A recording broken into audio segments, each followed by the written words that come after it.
Bonjour à tous, c'est toujours le frère Zulu là dans les mystères, dans les relations cachées, la parole de Loba. Je rends grâce à Loba, le créateur du ciel, de la terre, des siècles, les grands glorieux et redoutables. Je remercie Loba parce que le bon, parce que le fidèle, parce que le tout-puissant est d'esquiver inexplicablement hors de toute réalité. Donc aujourd'hui, par sa permission, par sa grâce, par sa toute divine puissance, on va entrer une fois de plus dans les sphères de la connaissance interdite. Aujourd'hui, vous savez qu'il y a beaucoup de branches chrétiennes qui parlent des témoignages, beaucoup de religions, beaucoup de croyances, de formes de croyances dans le monde qui parlent beaucoup, qui donnent beaucoup de témoignages un peu partout. D'autres ont des visions, j'ai déjà fait des vidéos sur les visions, c'est quoi des visions, ainsi de suite. Mais aujourd'hui, nous allons parler des témoignages qui sont inspirés par les démons religieux. Vous voyez, donc, parce qu'il y a beaucoup de personnes qui disent qu'ils sont allés de l'autre côté, qui sont mortes, qui ont vu le paradis, ils ont vu l'enfer, ils ont vu JC, ils ont vu les anges, d'autres disent même qu'ils ont vu Dieu. Et d'autres aussi qui sont revenus de la mort et ils témoignent. On va donc vérifier avec les passages bibliques si ceci est vrai ou pas. Donc vous verrez exactement la précision des Écritures avec celui qui est en face de vous.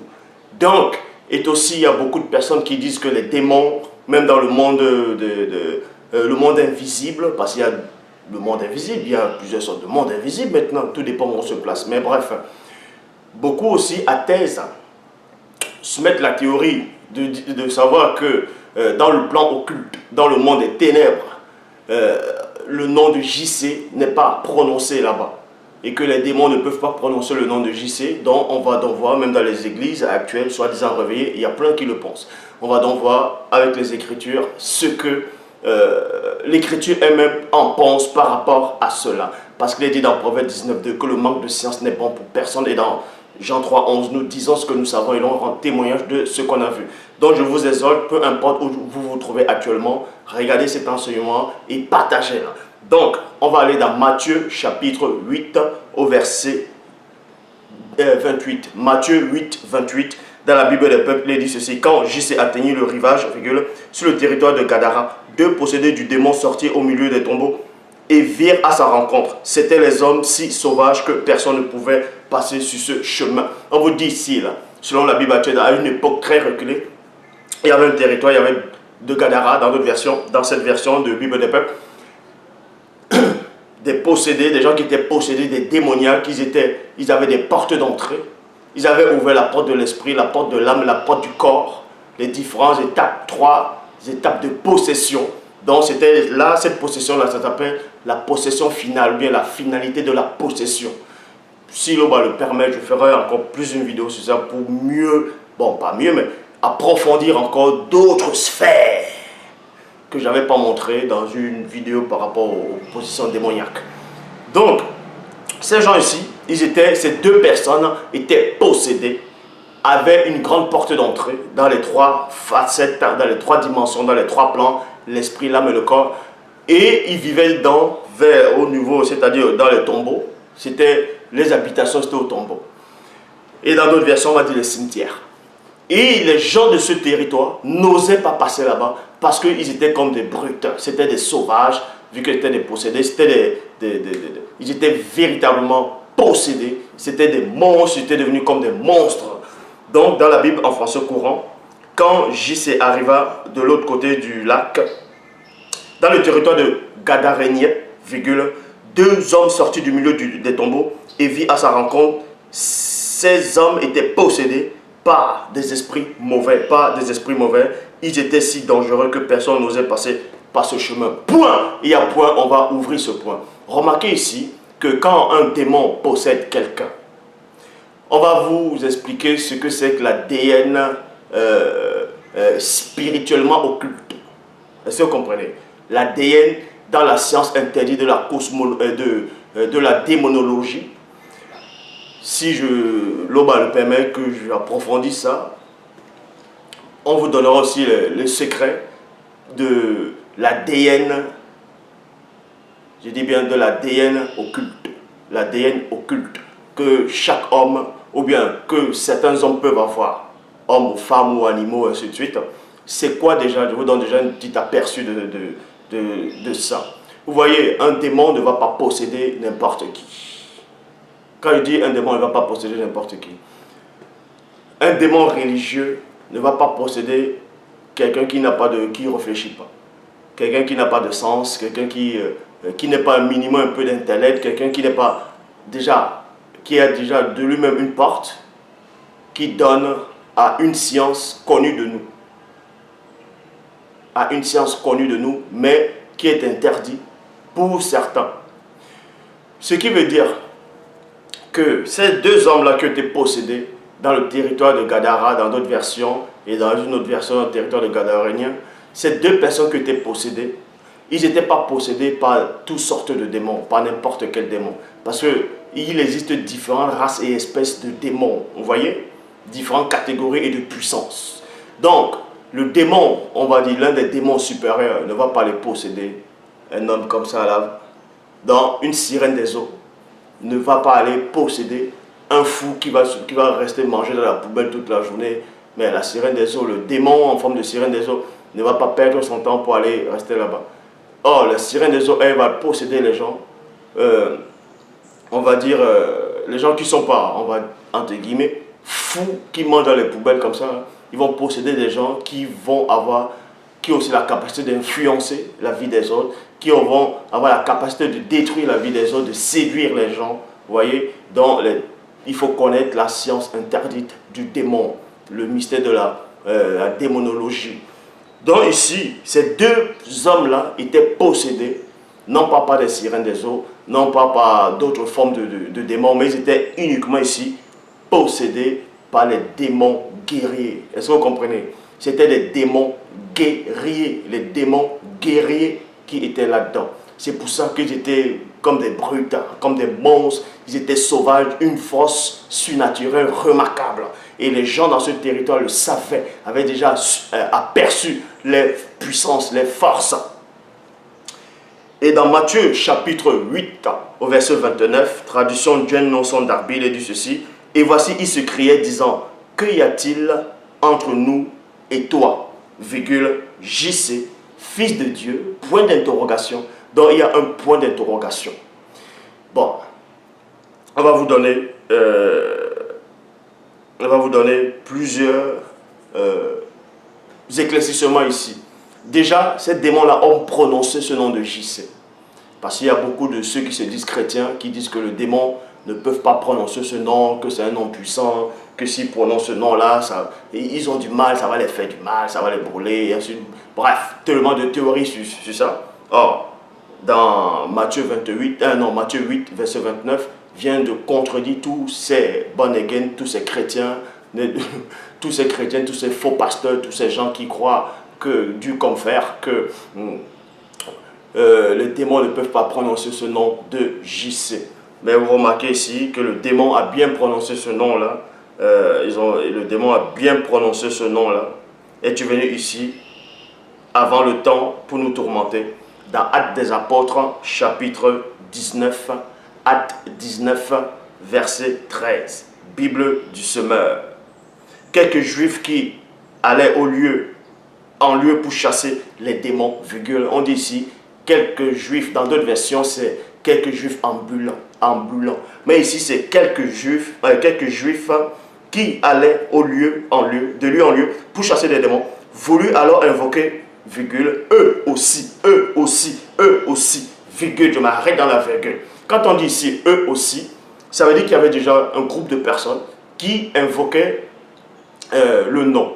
Mais remarquez ici, cette histoire a été prise dans la véritable histoire du Christ, de Koudoumane.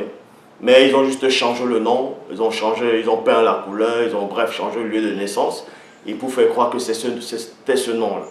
Bon, toujours est-il que même dans la Bible actuelle, ces gens-là savaient, l'auteur ici, il dit, eux aussi voulu invoquer ce nom-là. Donc, c'était à une période aussi où beaucoup de personnes qui étaient confirmées, qui étaient consacrées, des initiés, qui avaient le pouvoir, qui avaient le droit de chasser les démons dans un combat spirituel. Parce qu'on va vous montrer, bon, si Globa le permet, soit dans cet enseignement je le ferai, soit dans un autre enseignement quand le démon est expulsé, qu'est-ce qui se passe? Comment le démon fait pour sortir? Quand tu prononces le nom de Kudumane, en tout cas le vrai nom, pour que le démon il sorte, comment on expulse un démon? Parce que les gens vont dire, ils vont prononcer des incantations, d'autres vont prononcer une phrase, et bam, le démon il va sortir. Mais comment il sort? Il sort comment? Il écoute le nom, est-ce que c'est le nom qui l'attrape, qui le fait sortir? Comment ça se passe? Ou c'est un ange qui vient, un amoureux, qui le saisit, qui le fait sortir? Comment ça se passe? Pourquoi quand le démon il sort, il lance des cris? Pourquoi il crie, il est brutal? Pourquoi? Est-ce qu'il est en train de quitter un confort? Qu'est-ce qui se passe lors de l'expulsion d'un démon? Qu'est-ce qui se passe? Est-ce que c'est ton esprit qui va dans les paroles que tu prononces, qui le saisit? Bon, comme j'ai dit, Actes des Apôtres, chapitre 19, au verset 13, Bible des peuples du semeur. Quelques juifs qui allaient de lieu en lieu pour chasser les démons voulu alors invoquer eux aussi le nom de JC. Là, dit Seigneur, il dit ici, là, sur eux, sur ceux qui étaient sous l'emprise des esprits mauvais. Par le nom de ce JC que Paul annonce, disait-il, je vous ordonne de sortir. Donc, je vous ordonne de sortir. Et vous voyez que, ici, là, les démons, encore, le démon ici, là, les démons ont encore prononcé ce nom-là. Vous voyez que, même dans votre fausse traduction des Bibles, même votre faux nom que vous avez inventé de ce JC-là, et vous voulez rendre ce nom-là tellement glorieux, terrible, vous voyez que ça n'a même pas de sens, parce que le démon prononce néanmoins ce nom-là. Les démons prononcent ce nom, les sorciers prononcent ce nom, les magiciens le prononcent, les marabouts, tous ceux qui pratiquent les sciences occultes le prononcent, parce que ce n'est pas un nom puissant, parce que ce nom-là ne fait rien du tout. C'est pour ça que quand vous voyez les faux chrétiens, là, bon, il n'y a même pas de vrais chrétiens déjà pour commencer, quand vous voyez ceux qui se disent chrétiens partout dans les communautés religieuses, ils vous disent qu'ils chassent le démon. Ils sont là, je te chasse Satan au nom de JC, je te chasse Satan. Ils doivent te dire, je te lie Satan. Mais quelqu'un qui est peut-être là, aux États-Unis, il dit, je te chasse Satan. Et l'autre qui est en Afrique, il dit, je te chasse Satan. Mais, attendez, il y a combien de Satan en chef? Il y a combien de chérubins jadis en chef? Donc toi, là, tu es aux États-Unis, tu dis, je te chasse Satan. On va dire, il va faire peut-être jour ou nuit aux États-Unis, ou jour aux États-Unis. Dans un autre pays, il fait peut-être nuit. Tu chasses quel Satan? Donc quand tu dis Satan, je te lie. Donc il est lié. L'autre aussi dit Satan, je te lie. Lui, c'est un autre Satan qu'il est en train de lier là-bas. Donc, arrêtez un peu de délirer. Arrêtez de délirer. Les démons peuvent bien prononcer ce nom de votre faux JC, puisque c'est un nom qui n'a pas de puissance. Ce nom-là n'a pas de puissance. Ce nom-là ne sert à rien. Le seul nom, c'est Kudumane Moula Djokisame. C'est le seul nom. C'est le nom puissant. Est-ce que vous comprenez? Donc, et ici, ils disent qu'ils ordonnent aux démons de sortir. Et on sait néanmoins ce qui s'est passé après. On sait ce qui s'est passé après. Dans Luc, chapitre 8, au verset 27, Luc 8, 27, Bible en français courant dit, au moment où Jésus descendait à terre, un homme de la ville vint à sa rencontre. Point. Cet homme était possédé par des esprits mauvais. Depuis longtemps, il ne portait pas de vêtements et habitait pas dans les maisons, mais vivait parmi les tombeaux. Vivait parmi les tombeaux. Vous voyez, dans le verset 28 de Luc 8, il est dit ceci. Voyant JC, il poussa un cri, tomba à ses pieds et dit d'une voix forte, que me veux-tu, JC? Que me veux-tu, JC? Donc, vous voyez ici, là. Vous voyez ici, là.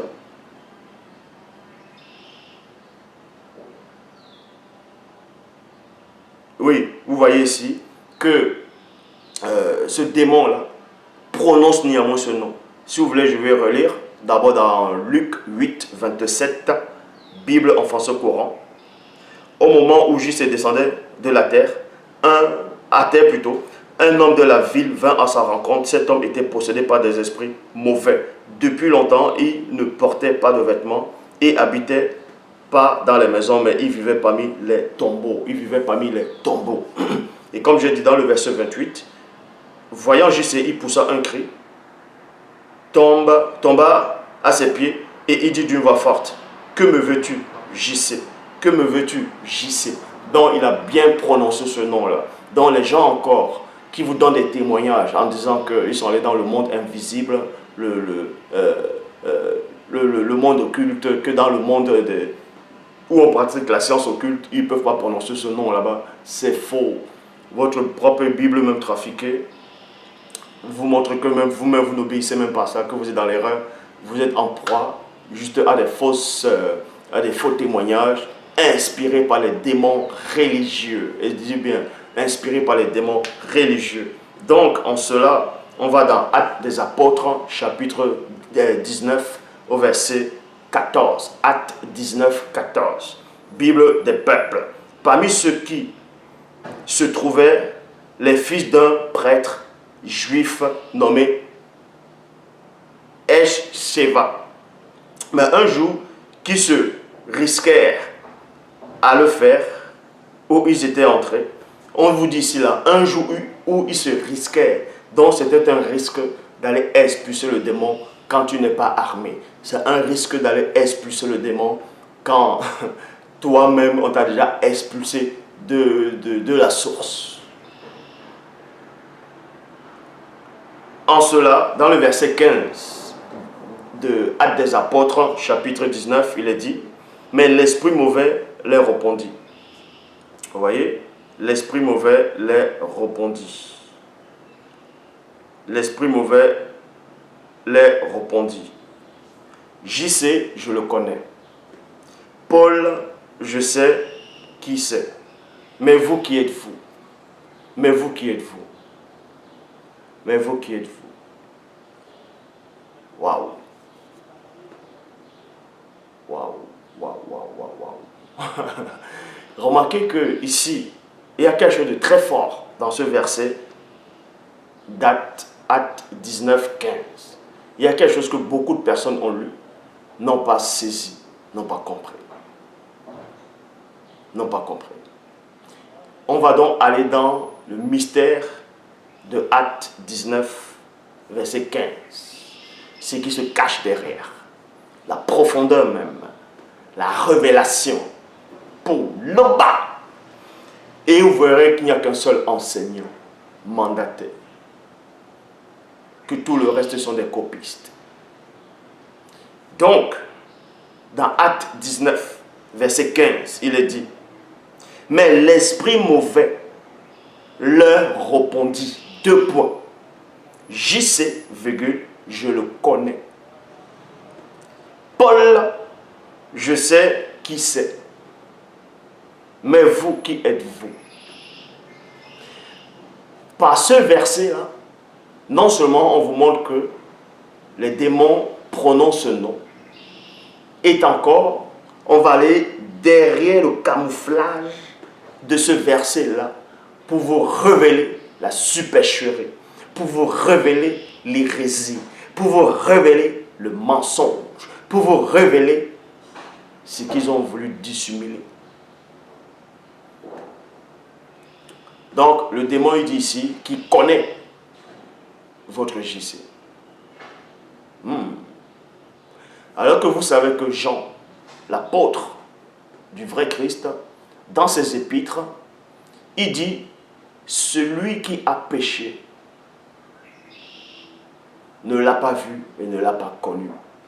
Est-ce que vous comprenez? Celui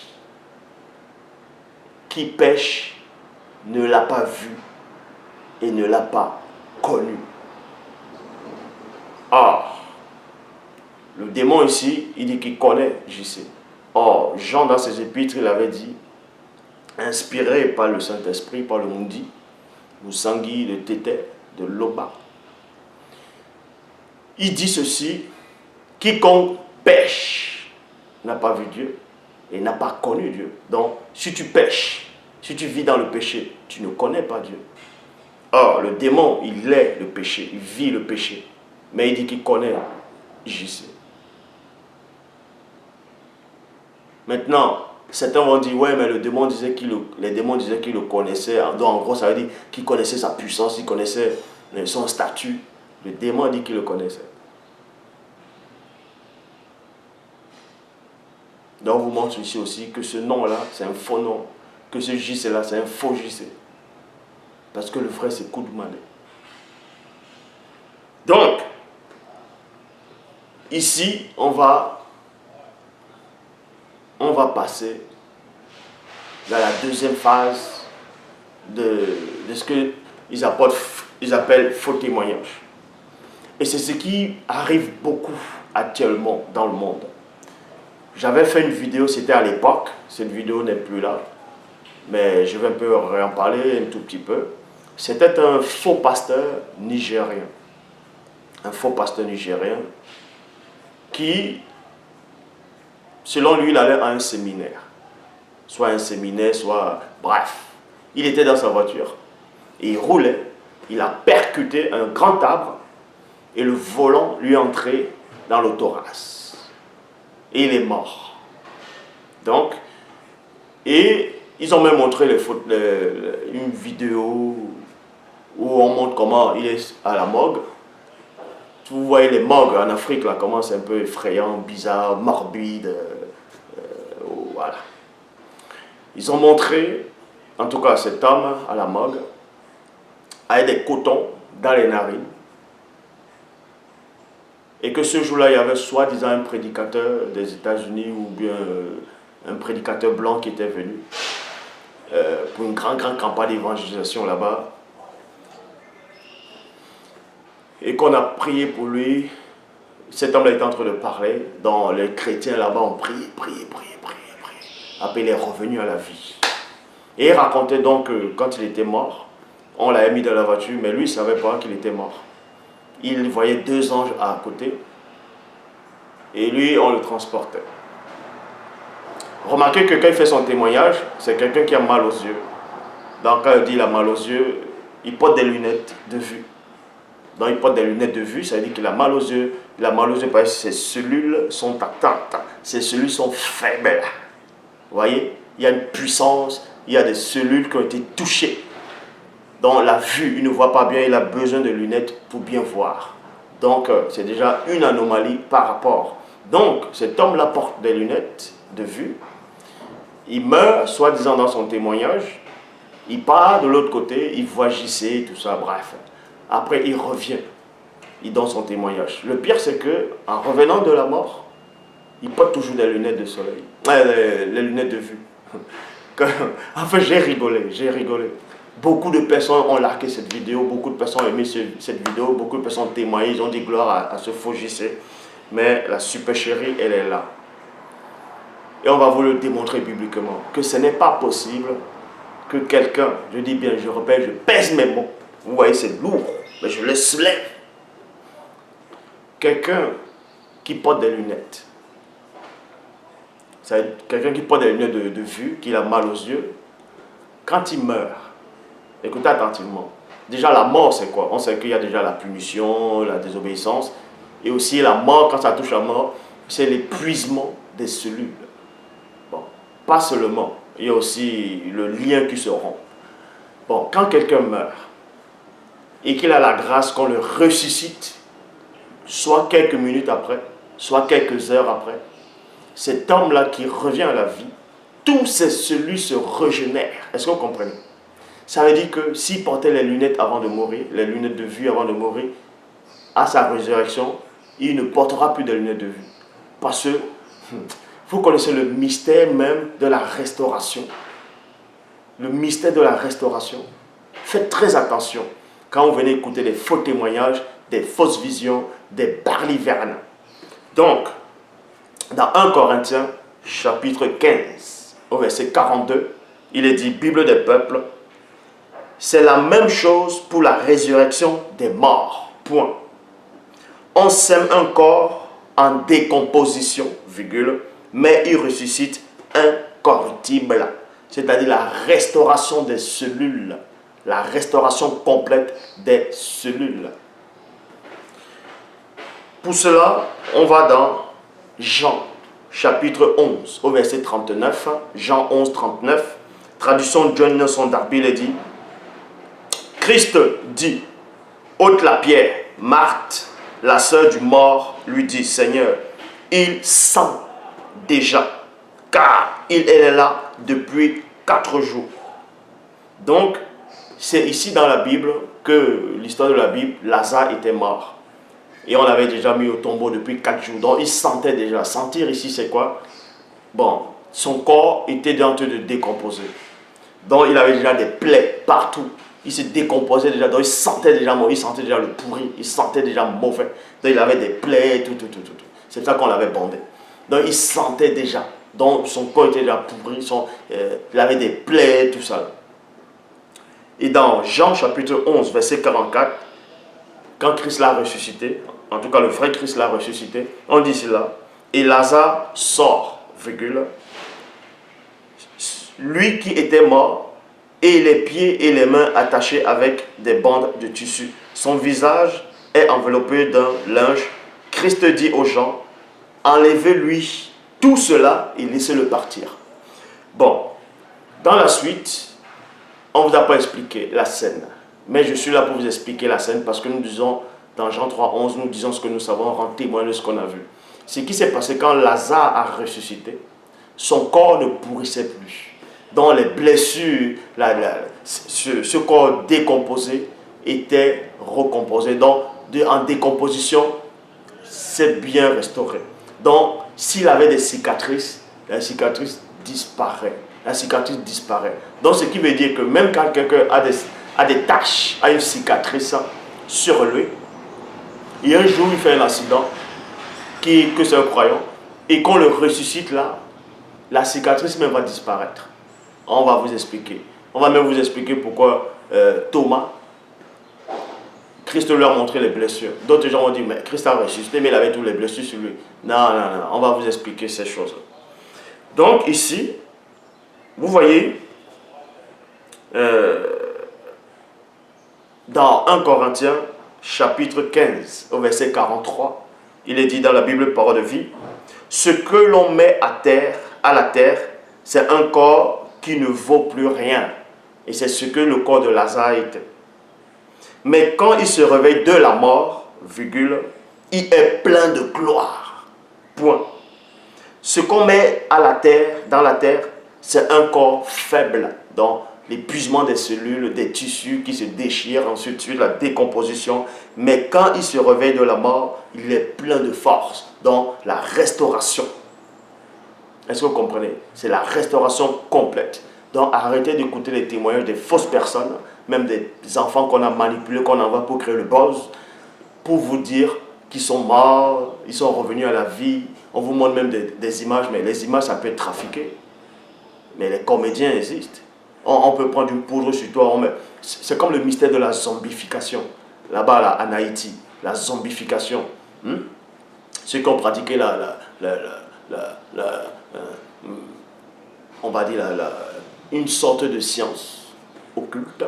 Ben, pour d'autres, ce n'est pas une science occulte. Mais le mystère de la zombification, vous pensez que c'est quoi? Vous pensez qu'on tue quelqu'un, on le met dans le tombeau, 3 jours après, les sorciers là vont le ressusciter? C'est pas comme ça que ça se passe. C'est pas comme ça que ça se passe. Est-ce que vous comprenez? Donc, les sorciers là, ces gens-là, ne vont pas tuer des gens pour les ressusciter parce qu'ils n'ont pas ce pouvoir. Satan lui-même n'a pas le pouvoir de ressusciter quelqu'un. Donc, toutes ces fausses vidéos qu'on montre sur YouTube et sur un peu partout, que ils ont prié au nom de JC, telle personne a ressuscité, c'est faux. Ça, c'est la comédie. Ce sont des vidéos trafiquées. Il n'y a que des gens qui n'ont pas l'esprit, qui ne sont pas dans la parole, qui acceptent ces hérésies-là. Parce que quand quelqu'un meurt, il y a 3 dimensions qui apparaissent. Quand il dit apparaît, il y a 3 dimensions qui sont en jeu. La dimension visible qui est le physique, ça c'est le corps qu'on va mettre dans le tombeau, d'autres on va incinérer ou peu importe. Moi je parle le cas maintenant de celui qu'on va mettre dans le cercueil, dans le tombeau, au cimetière, tout ça. Maintenant il y a son âme. Son âme va dans le séjour des morts. ça veut dire qu'il n'est plus conscient. Maintenant, il n'est plus conscient. Son esprit retourne à l'état primitif. Mais ça, je ne vais pas entrer trop en détail. Ça veut dire que quand on va ressusciter quelqu'un, le corps dans la terre, la conscience de la terre, oh, le corps doit se régénérer. C'est-à-dire qu'il y a une entité en charge de la reconstitution des corps qui doit former ce corps. Donc il faut que cette entité-là puisse obéir. Il faut maintenant qu'un Amuloloma, c'est-à-dire un ange, puisse aller récupérer l'âme et un ophanim, c'est-à-dire Dibao, puisse ramener l'esprit. Vous pensez que ces entités vont vous obéir, vont vous écouter votre voix? Vous allez les parler en quoi? En français, en anglais, en pidgin, en latin, en hébreu, en quoi? Vous allez les parler en quoi? Pour qu'ils puissent vous écouter. Mais arrêtez de délirer. Donc ici, vous allez voir que l'incrédulité issue de l'inspiration des démons religieux avait même inspiré Thomas, l'un des apôtres, avait même inspiré ce Thomas-là dans Jean chapitre 20 au verset 25. Dans Jean 20, 25, Bible second 21, il dit, les autres disciples lui disent, nous avons vu le Seigneur, mais il est dit, si je ne vois pas dans ses mains la marque des clous, et si je ne mets pas mon doigt, et si je ne mets pas ma main dans son côté, je ne croirai pas. Je ne croirai pas. Parce que Thomas, on lui a dit que le Christ a ressuscité. Et lui, il a dit, mais attends, il a ressuscité,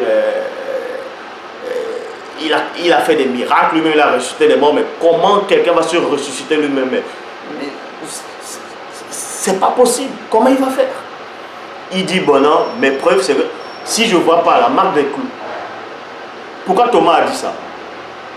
Pourquoi Thomas a dit ça? Là, ce qu'on vous a caché ici, c'est quoi? La révélation, c'est quoi?